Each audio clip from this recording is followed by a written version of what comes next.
एक शब्द आता है एंड, END।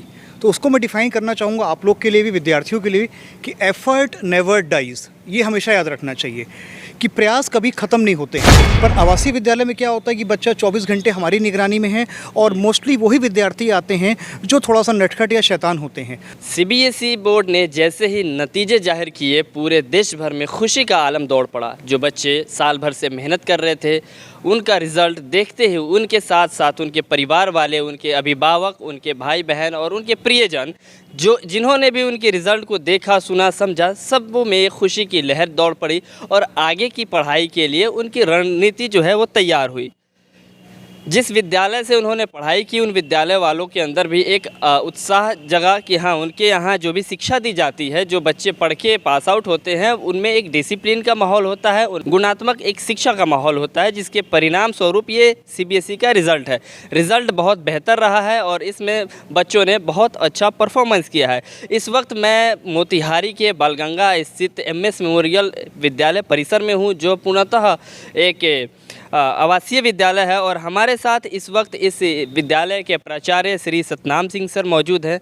सर, बहुत बहुत स्वागत है और बहुत बहुत बधाई आपको। धन्यवाद निहर भाई। चूँकि क्या है कि आपके स्कूल से बच्चों ने बहुत अच्छा परफॉर्मेंस किया है और 100% रिजल्ट मैं कहूँ तो 100%। कैसा स्कूल परिसर और एक प्राचार्य होने के नाते आपको महसूस होता है? सबसे पहले तो INS मीडिया का बहुत बहुत धन्यवाद कि आप लोगों ने अपना कीमती समय निकाला हमारे विद्यालय के लिए और आप लोग आए हैं। देखिए, विद्यालय का परिणाम जो भी रहा हो या CBSE का परिणाम जो भी रहा हो, उससे पहले मैं एक वाक्य आपको बताना चाहूँगा। एक शब्द आता है एंड, END। तो उसको मैं डिफ़ाइन करना चाहूँगा आप लोग के लिए भी, विद्यार्थियों के लिए भी, कि एफर्ट नेवर डाइज़। ये हमेशा याद रखना चाहिए कि प्रयास कभी ख़त्म नहीं होते हैं। जिन विद्यार्थियों ने अच्छा करा है उनके लिए तो शुभकामनाएं हैं और रहेंगी, लेकिन जो विद्यार्थी बेचारे कहीं ना कहीं अगर कुछ भी कम नंबर पाए हैं तो इसका मतलब ये नहीं कि वो जीवन में असफल हो गए हैं, बल्कि ये पहली सीढ़ी है, वो एंड नहीं है। एंड शब्द को हमें पॉजिटिव वे में लेना है। दैट मीन्स कि एफर्ट नेवर डाइज़, कि प्रयास कभी खत्म नहीं होगा। अब अगर हम परीक्षा फल पे आते हैं तो जहाँ तक कि आप लोग का आशीर्वाद रहा है, हमारे शिक्षक शिक्षिकाओं का प्रयास रहा है, अभिभावक का प्रयास रहा है, हमेशा की तरह विद्यालय ने इस बार भी हमें टॉप करा है। 10th क्लास में टोटल हमारे पास 65 विद्यार्थी 65 अपीयर हुए थे, सभी के सभी पास हुए हैं। और सबसे बड़ी अच्छी बात यह है कि उन 65 में से 20 विद्यार्थियों ने 90% से अधिक अंक प्राप्त करे हैं। उसके बाद 80% से अधिक अंक 30 विद्यार्थियों ने प्राप्त करे हैं। बचे हुए जो विद्यार्थी हैं उन्होंने 70% से ऊपर के अंक प्राप्त करे हैं। कहने का तात्पर्य यह है कि कोई भी विद्यार्थी ऐसा नहीं है जिसने डिस्टिंक्शन के अंक ना प्राप्त करे हों। विद्यालय का जो हाईएस्ट परसेंटेज रहा है क्लास 10th में वो 96.2 रहा है। अगर आप आवासीय विद्यालयों के परिणाम की तुलना करें, देखिए डे स्कूल में क्या होता है कि बच्चा घर में जा रहा है, ट्यूशन पढ़ रहा है, सब कुछ पढ़ रहा है। पर आवासीय विद्यालय में क्या होता है कि बच्चा 24 घंटे हमारी निगरानी में है और मोस्टली वही विद्यार्थी आते हैं जो थोड़ा सा नटखट या शैतान होते हैं। तो आवासीय विद्यालयों में पढ़ाना एक बहुत बड़ा संघर्ष होता है हमारे लिए। तो इस रिजल्ट की तुलना हम अगर बाहर के विद्यालयों से करें तो कदापि भी उचित नहीं होगा। अगर लेकिन यही तुलना अगर अन्य आवासीय विद्यालयों से करें तो हम इस समय सर्वश्रेष्ठ स्थिति में हैं। निहाल भाई, आपको बताएं कि अपने 2019 से अपने विद्यालय का मोड आवासीय करा था, तब से लगातार हमारे विद्यालय के परिणाम में परिवर्तन हुआ है। और सबसे बड़ी चीज़ ये है जो मैं आपको बता रहा हूँ कि परिणाम तो अच्छा आ रहा है, लेकिन बच्चे डिसिप्लिन वाइज बहुत ज़्यादा इंप्रूव कर रहे हैं। आप लोग भी कई बार आते हैं विद्यालय में, देखते हैं कि विद्यालय में इस समय भी आप देख रहे हैं कक्षा चल रही है, लेकिन कहीं पर भी आपको शोर दिखाई नहीं पड़ रहा है, पिन ड्रॉप साइलेंस चल रहा है। तो पढ़ाई के साथ साथ जो बोलते हैं एक हॉलिस्टिक अप्रोच, दैट मीन्स कि संपूर्ण मानसिक विकास, उस पर बच्चों का हम लोग को ज़्यादा ध्यान रहता है। तो परिणाम काफ़ी अच्छा रहा है। वही अगर 12वीं की बात करें, 12वीं हमारे पास 108 विद्यार्थी थे, सभी के सभी विद्यार्थी पास हुए हैं। परिणाम रहा है 100%। हाईएस्ट मार्क्स रहे हैं 94.2 आदित्य राज के, उसके बाद प्रशांत सिंह के रहे, उसने 92% पास करे हैं।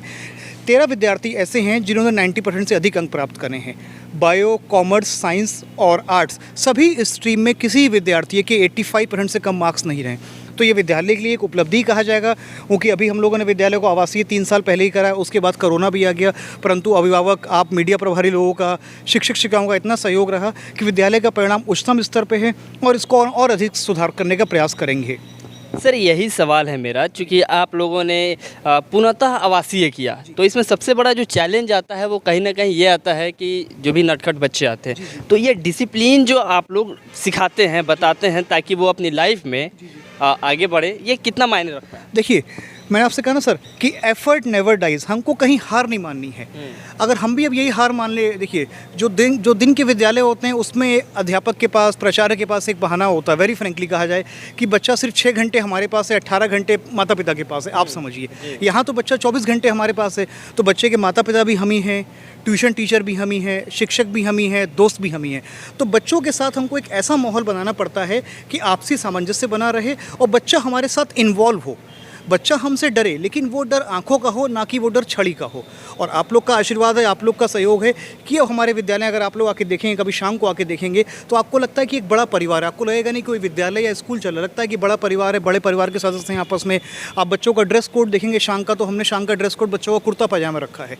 रखने का कारण ये है कि बच्चा कंफर्ट जोन में रहे। बच्चा एक टाइट जीन्स पहनेगा, जूता पहनेगा, क्लास में कभी कंफर्टेबल नहीं रहेगा, लेकिन एक कंफर्ट वियर पहन के जाएगा तो अच्छी तरीके से पढ़ाई होगी।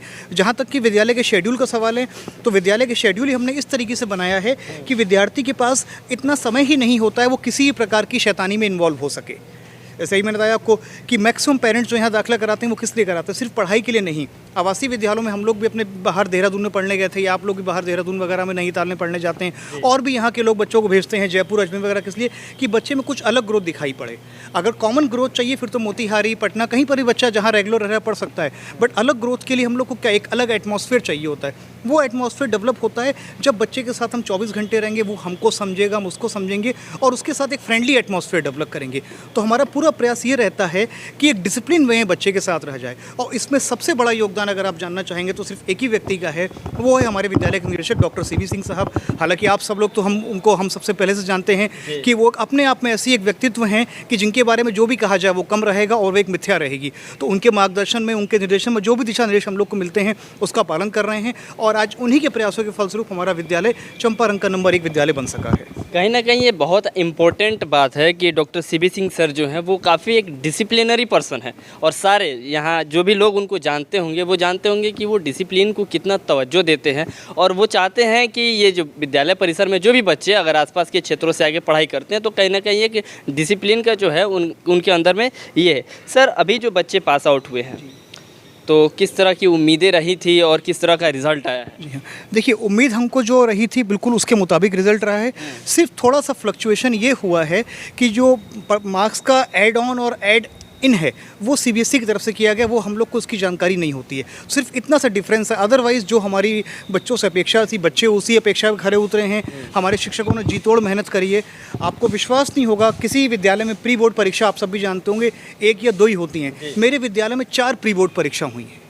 दैट मीन्स कि हमने बच्चों का सिलेबस लास्ट ईयर दिसंबर में ही कंप्लीट करा दिया था। जनवरी, फरवरी, मार्च, अप्रैल 4 महीने हमने 4 प्री बोर्ड कराए हैं, सो दैट कि बच्चा किसी भी, कहते हैं कि एक सिपाही जंग के लिए जा रहा है, हम बच्चों को कहते हैं कि आप भी एक जंग के लिए जा रहे हैं, तो उस जंग के लिए बच्चों को हमने मॉक ड्रिल 1 बार, 2 बार, 3 बार न करके 4 बार कराइए, सो बच्चा मेंटली प्रिपेयर रहे। क्योंकि बच्चे के ऊपर जो एग्ज़ाम का स्ट्रेस है वो नहीं आना चाहिए। आज के समय में आप लोग देख रहे हो तो क्या होता है, बच्चा एग्ज़ाम के स्ट्रेस में कभी ना कभी किसी गलत राह वो पकड़ लेता है, गलत कदम पर चला जाता है। तो हमारा सबसे बड़ा एफर्ट ये रहा कि बच्चा स्ट्रेस रहित होकर परीक्षा भवन में बैठे। ऐसे ही हमारे यहाँ जो विद्यार्थी परीक्षा देने आए उनको भी पूरा हमने कोऑपरेट करा कि वो मेंटली फ्री रहें, उनकी कंसंट्रेशन सिर्फ उनकी परीक्षा पे हो, ना कि किसी भय में हो और ना ही किसी डर में रहे। एक प्राचार्य होने के नाते बच्चों को क्या मूल मंत्र देंगे कि वो कैसे कंसिस्टेंसी, डिसिप्लिन और जो रेगुलरिटी है उसको कैसे मेंटेन करते हुए अपने लाइफ को एक अच्छे मुकाम तक पहुँचाएं? इसके लिए मैं सिर्फ 2 ही शब्द कहना चाहूँगा अपने विद्यार्थियों को कि फॉरगेट एंड फॉरगिव।